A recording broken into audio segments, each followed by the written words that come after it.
Hello students, how are you? I hope you are absolutely fine. हम लोग क्या पढ़ रहे थे, जैसा आप लोग पता है आज हम लोग 12 का जो है फर्स्ट चैप्टर को हम लोग क्या करेंगे, यहाँ पर डिस्कस करेंगे, जिसमें आपको पता है कि फर्स्ट आपका यूनिट क्या है, इलेक्ट्रोस्टैटिक्स है। फर्स्ट यूनिट इलेक्ट्रोस्टैटिक्स है, जिसमें इलेक्ट्रोस्टैटिक्स में 2 चैप्टर होते हैं। फर्स्ट चैप्टर है electric charge and electric field, और सेकेंड चैप्टर आपका क्या है, इलेक्ट्रिक पोटेंशियल एंड कैपेसिटर। तो यहाँ पर फर्स्ट चैप्टर के थोड़ा थोड़ा क्या है बातें हैं उस सीखेंगे, कॉन्साइसली ब्रीफली हम लोग सीखेंगे। तो पहला आपको लिखा जाए यूनिट 1, क्या लिखिएगा आप लोग, यूनिट 1, यूनिट 1, जिसमें चैप्टर 1 है, चैप्टर फर्स्ट। इसमें क्या लिखिएगा आपको, electric field, electric charge, electric charge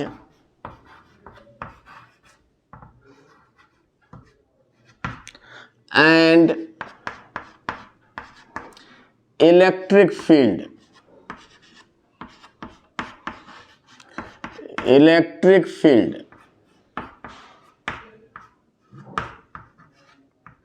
ठीक है, हिंदी में इसको क्या कहते हैं, विद्युत आवेश, विद्युत आवेश एवं विद्युत क्षेत्र, विद्युत आवेश एवं विद्युत क्षेत्र। ठीक है, फर्स्ट आपका चैप्टर है, ये चैप्टर है आपको, ये चैप्टर देखिए आपको, इसमें यूनिट फर्स्ट में, यानी इसका नाम क्या है, इलेक्ट्रोस्टैटिक्स। क्या नाम है बाबू, इलेक्ट्रोस्टैटिक्स, जिसको हिंदी में क्या कहते हैं, स्थिर वैद्युतिकी, स्थिर वैद्युतिकी।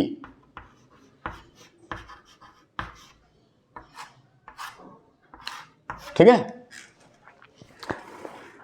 जैसा आप लोग को जानते हैं, कहा जाता है फिजिक्स का है सोर्स वह है फोर्स, फिजिक्स का है सोर्स वह है फोर्स।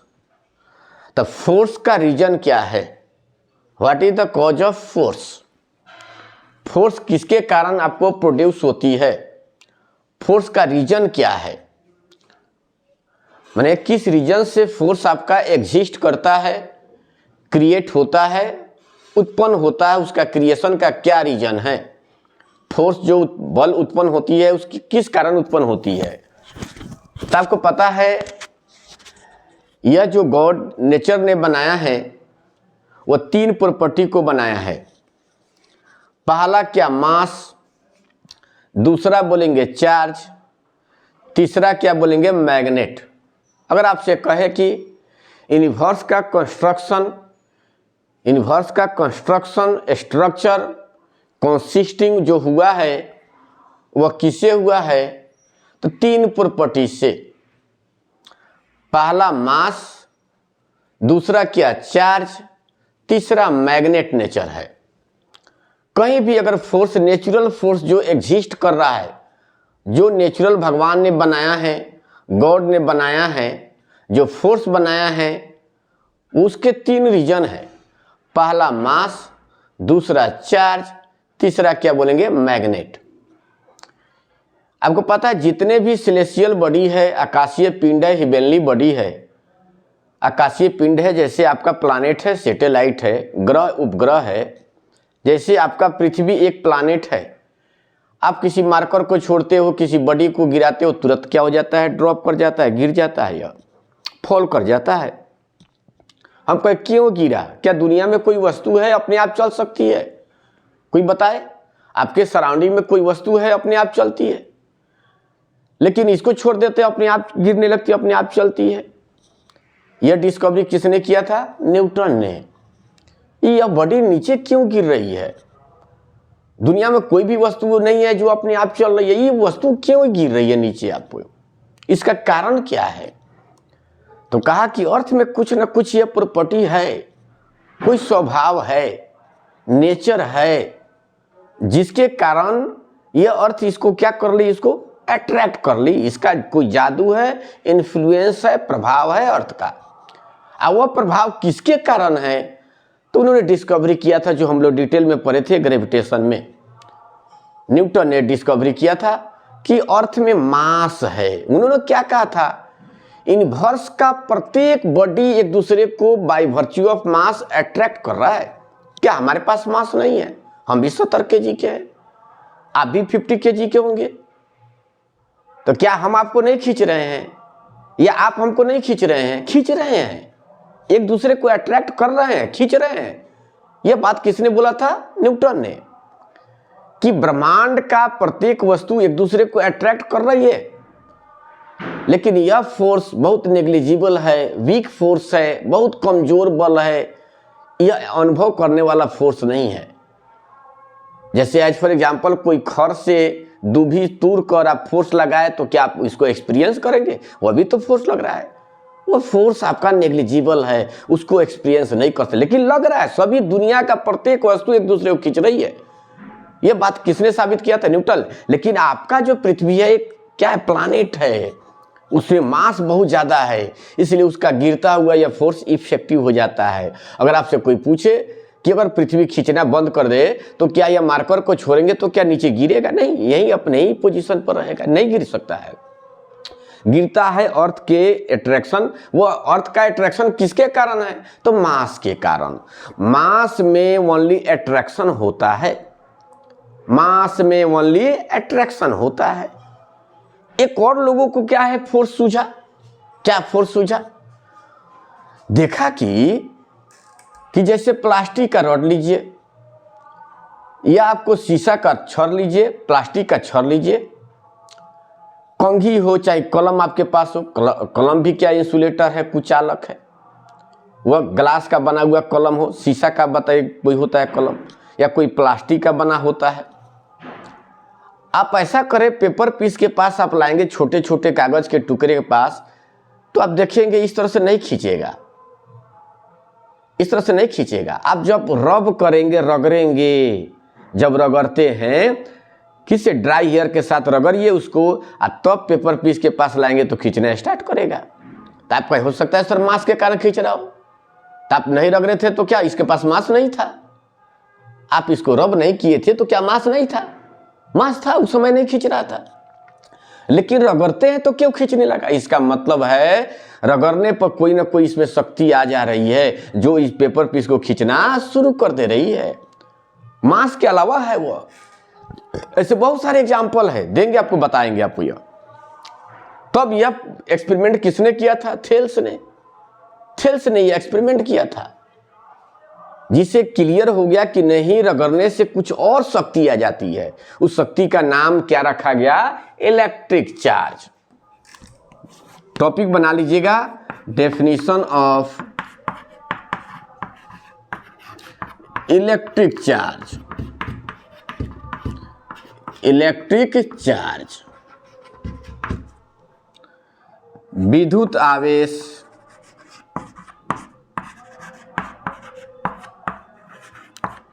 की परिभाषा। Definition of electric charge. तो देखा कि एक शक्ति आ जा रही है, उस शक्ति का नाम क्या रखा? थेल्स ने रखा। थेल्स जो फिजिसिस्ट, आपको मैथमेटिक्स में भी पढ़े होंगे, मैथमेटिक्स में भी आपको थेल्स मिलता है, थेल्स थ्योरम पढ़े होंगे। वही इलेक्ट्रिक चार्ज का नाम रखा कि वह क्या है, कौन सी प्रॉपर्टी आ जाती है? Electric charge. तो उन्होंने कहा इलेक्ट्रिक चार्ज को जैसे हम लोग क्या है जनरली इस तरह से डिफाइन करना ठीक नहीं होता है। सब तो लिखाता है लोग, it is the basic properties of the matter. अरे मास भी बेसिक प्रॉपर्टीज है, मैग्नेट भी बेसिक प्रॉपर्टीज है, लेकिन इसको डिफाइन कैसे करेंगे हम लोग? वही डेफिनेशन ऑफ इलेक्ट्रिक चार्ज कैसे डिफाइन करें? तो देखिए, इसको अंडरस्टूड करने के लिए एक्सप्लेन कैसे हम लोग करते हैं। इसके लिए सपोज किया जाए दो इलेक्ट्रॉन है, 2 इलेक्ट्रॉन है, इसको आप 1 सेंटीमीटर पर रखते हैं तो आपको पता है इलेक्ट्रॉन में मास होती है 9.1 इंटू 10⁻³ kg। इसमें भी मास है 9.1 इंटू 10⁻³ kg। इलेक्ट्रॉन में मास है इतना होता है, आपको पता है। अब मास के कारण केवल अट्रैक्शन है, रिपल्सन नहीं होता है। मास के कारण केवल अट्रैक्शन होता है, कभी भी रिपल्सन नहीं होता है। तो जब इसमें मास है, इलेक्ट्रॉन में मास है, तो यह मास एक दूसरे को क्या करना चाहिए, इलेक्ट्रॉन खींचना चाहिए। अगर ग्रेविटेशनल फोर्स से वैल्यू निकालोगे, ग्रेविटेशनल फोर्स से इलेक्ट्रॉन के बीच कितना 1 सेंटीमीटर पर रखेंगे तो कितना ग्रेविटेशनल फोर्स लगेगा, गुरुत्वाकर्षण बल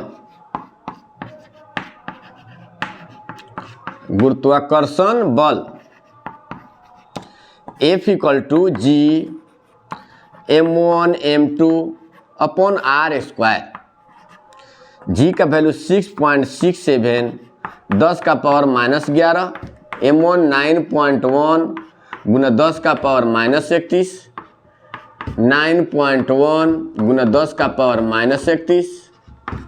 अब बाई r, दोनों के बीच का डिस्टेंस कितना, 1 सेंटीमीटर, तो 1/100 का स्क्वायर करेंगे तो आप कितना पाएंगे, 5.6 इंटू 10⁻⁻67 न्यूटन।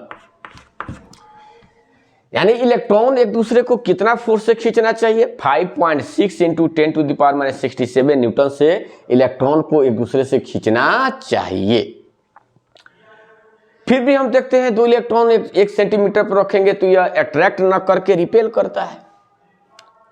माने यह खींच कर यह क्या करता है, आपको यह रिपेल करता है, एक दूसरे को विकर्षित करता है, भगाता है। तो बताइए, जब केवल मास रहता तो मास के कारण तो अट्रैक्शन होता है, भागता क्यों है, क्यों भाग रहा है, इसका भागने का रीजन क्या है। मास में तो ओनली अट्रैक्शन है, इतना से खींचना चाहिए दोनों इलेक्ट्रॉन को, भागा क्यों। इसका मतलब है इलेक्ट्रॉन में मास के अलावा भी कोई दूसरा प्रॉपर्टी है, तभी तो दोनों इलेक्ट्रॉन एक दूसरे को क्या रखेंगे नजदीक में तो भागता है। मास केवल रहता तो अट्रैक्ट करता। इसका मतलब है वही इलेक्ट्रॉन में जो कुछ एडिशनल प्रॉपर्टी आ रहा है, मास के अलावा कोई एडिशनल प्रॉपर्टी है, उसी का नाम क्या रखा गया आपको, इलेक्ट्रिक चार्ज।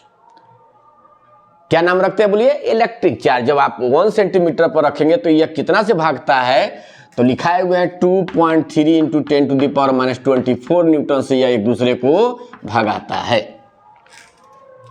तो वही जो एडिशनल प्रॉपर्टी है, इसी का नाम क्या है बोलिए, इलेक्ट्रिक चार्ज। याद रखिएगा, अगर आपसे कोई पूछे इलेक्ट्रिक चार्ज किसे कहेंगे, कि सर देखिए जब 2 इलेक्ट्रॉन को 1 सेंटीमीटर पर रखेंगे तो अगर मास के कारण होता तो इतना फोर्स से अट्रैक्ट करता, लेकिन यह दोनों रिपेल कर रहा है। जिस वर्च्यू के कारण, जिस गुण के कारण यह इलेक्ट्रॉन दोनों एक दूसरे को क्या रिपेल करता है, उसी वर्च्यू, उस प्रॉपर्टी, उस गुण का नाम क्या है बोलिए, इलेक्ट्रिक चार्ज, विद्युत आवेश कहते हैं। यानी कि जब 2 इलेक्ट्रॉन को 1 सेंटीमीटर पर रखेंगे, 1 सेंटीमीटर पर रखेंगे तो इतना बल से, यानी 5.6 गुने 10⁻⁻67 न्यूटन बल से द्रव्यमान के गुण के कारण आकर्षित करना चाहिए। फिर भी पाते हैं कि दोनों एक दूसरे को विकर्षित करता है। जिस बल के कारण दोनों इलेक्ट्रॉन एक दूसरे से विकर्षित करेगा, उस गुण का नाम क्या है बोलिए, यह इलेक्ट्रिक चार्ज, विद्युत आवेश। ठीक है, यह हम लोग क्या डेफिनेशन देखे, इलेक्ट्रिक चार्ज। क्या देखे बोलिए, इलेक्ट्रिक चार्ज। अब इसमें देखिए यूनिट इलेक्ट्रिक चार्ज का क्या होता है, ऐसा यूनिट याद रखिएगा, यूनिट फॉर इलेक्ट्रिक चार्ज याद रखिएगा, unit for electric charge, electric charge विद्युत आवेश, विद्युत आवेश का मात्रक। तो याद रखिएगा इलेक्ट्रिक चार्ज का यूनिट क्या होता है, एसआई यूनिट। याद रखेंगे, the SI unit for electric charge, electric charge विद्युत आवेश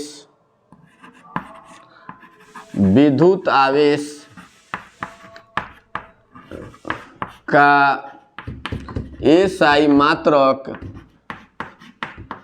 क्या होता है? कूलम्ब।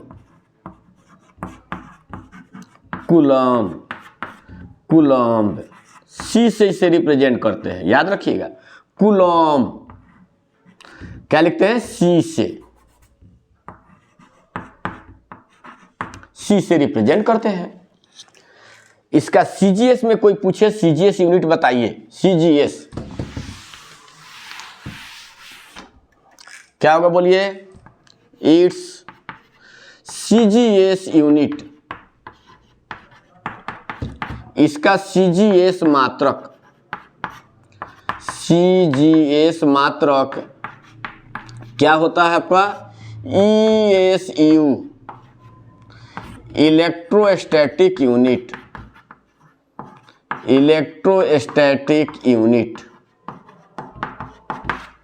ठीक है।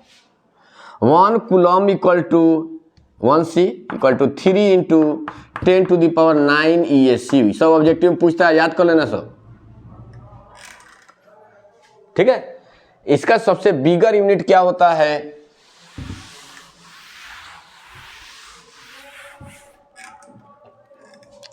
इट्स बिगर यूनिट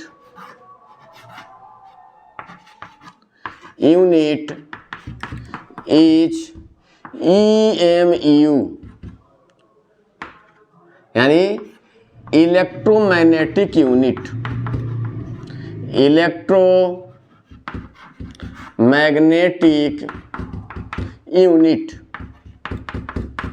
यानी इसका बड़ा मात्रक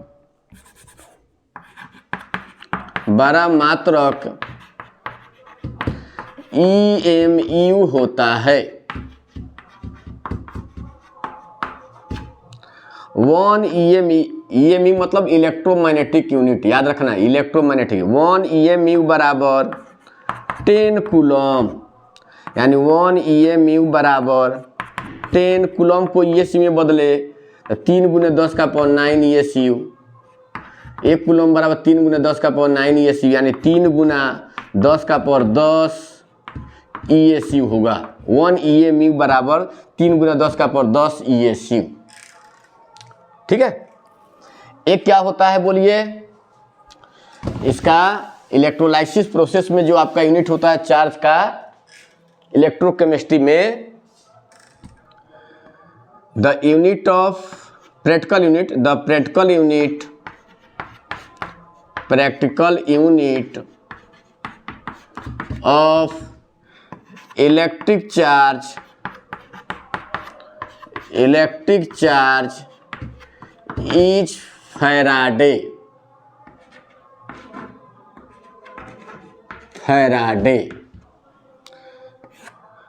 आवेश का प्रायोगिक मात्रक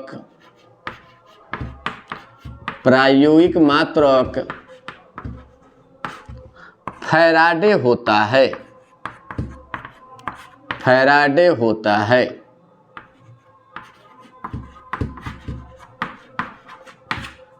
1 फैराडे यानी 1 फैराड कैपिटल F से 1 मोल चार्ज होता है। 1 मोल चार्ज यानी 1 मोल पर आवेश जो होगा, 1 मोल पर आवेश, 1 मोल पर आवेश। आपको पता है 1 मोल में कितने, आपको 1 मोल बराबर कितना संख्या? तो 6.022 × 10⁻23 नंबर ऑफ इलेक्ट्रॉन्स हुआ। 1 इलेक्ट्रॉन पर कितने चार्ज होते हैं? 1.6 × 10⁻−19। ठीक है।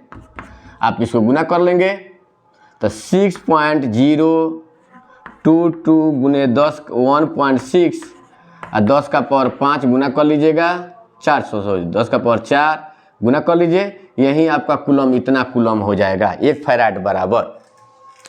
ठीक है। जो 96,500 कूलम में आता है, 96,000 अप्रोक्स में 500 कूलम। ठीक है, इतना आपको 1 फैराड हो जाएगा। तो इस तरह से हम लोग आज क्या देखे बोलिए, चार्ज का यूनिट डायमेंशन क्या होता है, चार्ज का डायमेंशन IT या AT याद कर लीजिएगा, dimension of electric charge,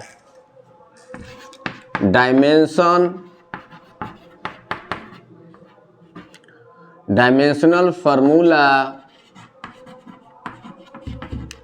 for electric charge, विद्युत आवेश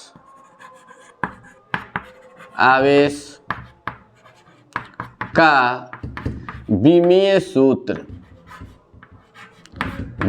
सूत्र क्या होता है, IT ब्रैकेट में लिख सकते हैं या AT, याद रखिएगा IT या AT। तो आज हम लोग क्या डिफाइन किए, चार्ज क्या है समझे, फिल किए चार्ज होता क्या है, इसका यूनिट हम लोग देखे, डायमेंशन फार्मूला देखे। कल हम लोग पढ़ेंगे kinds of electric charge, attraction repulsion के बारे में पढ़ेंगे। ठीक है, तो आज का क्लास इतना ही तक रहने देते हैं। चलिए, गुड बाय, नमस्कार।